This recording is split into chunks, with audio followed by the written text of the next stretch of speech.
नमस्कार मेरे प्यारे छात्रों, विशेष रूप में 10वीं कक्षा का यहाँ पर मैं स्वागत करना चाहता हूँ। तो 10वीं कक्षा के छात्र हिंदी विभाग के जो प्रथम इकाई के जो कुछ भी पाठ हैं वो स्वाध्याय में पहले से पढ़ रहे हैं, ये मैं भी जानता हूँ और आप भी जानते हैं।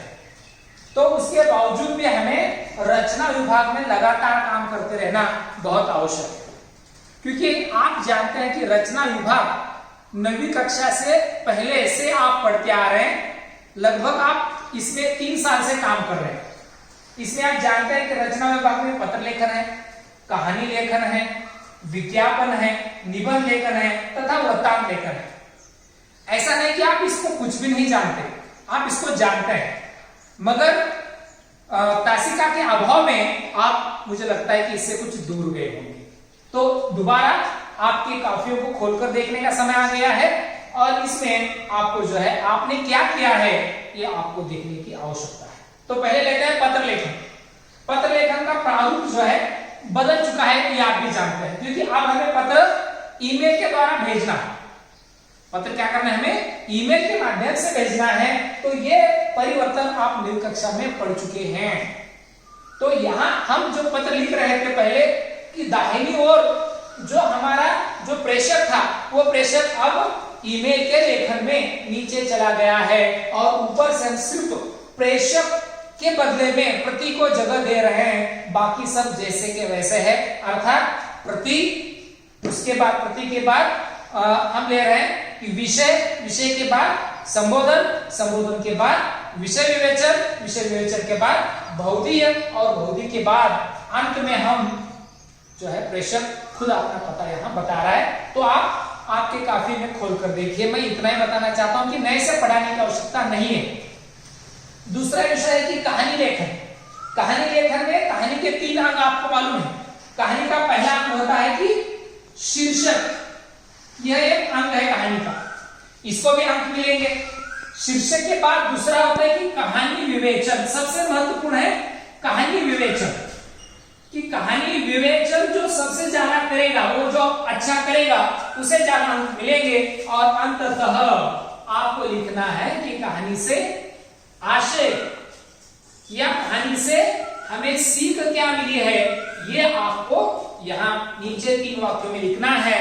तो इस प्रकार के ये पहला अंक हो गया, ये इसका दूसरा अंग है, सबसे महत्वपूर्ण अंग, और यह इसका तीसरा अंग है। इस प्रकार से यह कहानी आप पूर्ण करते हैं। आप इसको भी पहले लिख चुके हैं। उसके बाद सबसे एक नए स्वरूप में आया हुआ है विज्ञापन।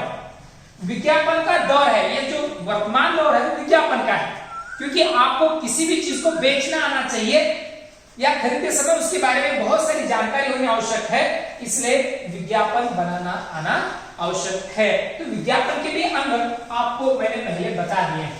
सबसे पहले है कि ध्यानाकर्षण, अर्थात जब भी हम विज्ञापन बनाएंगे, विज्ञापन का शीर्षक होना बहुत आवश्यक है। जैसे कि हम साबुन का ले रहे हैं, उसको नाम दे दिया ससा डिटर्जेंट, या फिर हमने कोई पद के लिए आवेदन किया है, अध्यापक चाहिए, नौकर चाहिए, ड्राइवर चाहिए, ये शीर्षक है।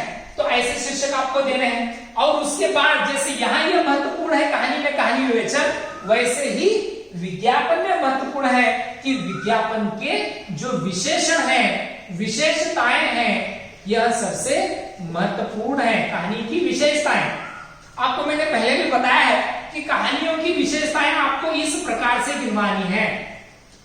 इस प्रकार से गिनवाने हैं कि कहानी में आप क्या करते हैं, ऊपर शीर्षक लिखते हैं, यहां गया शीर्षक, उसके बाद इन बिंदुओं को यहां जगह देना है, ये बिंदु यहां आ जाएंगे, और सबसे अंत में आएगा तीसरा जो है यहां इसमें कि संपर्क बताना बहुत आवश्यक है।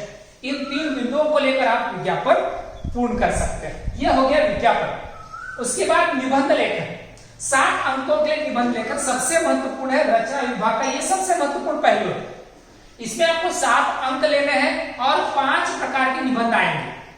उन निबंधों में सबसे पहला है कि वर्णनात्मक निबंध, उसके बाद दूसरा है कि विश्लेषणात्मक, जिसे कहते हैं वैचारिक निबंध, उसके बाद है चरित्रात्मक निबंध, उसके बाद इस प्रकार के निबंध आप और भी निबंध आत्मवृत्तात्मक निबंध है, इस प्रकार के निबंधों में आपको अंक प्राप्त करने हैं। अलग अलग प्रकार के निबंधों में से 3 प्रकार के निबंध दिए जाते हैं, उसमें से आपको एक को चुनना है और एक को लिखना है।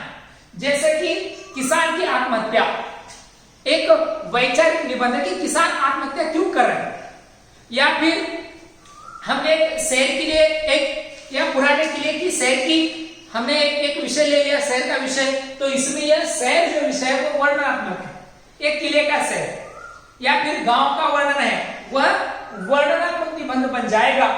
तो वैचारिक निबंध में आपको ज्यादा ध्यान रखना होता है कि दूरदर्शन श्याव्यावर्धन, राष्ट्रभाषा हिंदी ही क्यों, ऐसे विषय होते हैं वैचारिक निबंध। यह आपको बहुत अच्छी तरह से लिखने की आवश्यकता है। और आत्मवृत्तात्मक में एक पुराने पेड़ की आत्मकथा, एक भग्न किले की आत्मकथा, एक भग्न मंदिर की आत्मकथा, ऐसे चीजों पर आपको जो है आत्मवृत्तात्मक निबंध लिखना है। और सबसे आखिरी है कि वृत्तांत लेखन। वृत्तांत लेखन में क्या करना है कि किसी भी दिन विशेष पर आपको वृत्त अर्थात खबर के रूप में वृत्तांत लेखन करना है। जैसे वृक्षारोपण कार्यक्रम का आयोजन किया गया है, उसके ऊपर आप वृक्षारोपण कार्यक्रम पर वृत्तांत लेखन कीजिए। उसके बाद शिक्षक दिन आपके पाठशाला में मनाया गया, तो शिक्षक दिन कैसे मनाया गया, इसमें यहाँ पर 2-3 बिंदुएं हैं कि सबसे महत्वपूर्ण है कि स्थान, ये घटना कहां घटित हुई, वृत्त कहां बनी। उसके बाद दूसरा होता है कि समय, उसके बाद तीसरा होता है कि घटना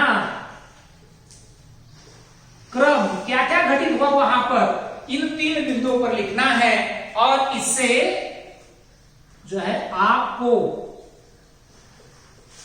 क्या संदेश मिला, ये सबसे आखिर में बताना है कि कुल मिलाकर यह कार्यक्रम कैसे घटित हुआ।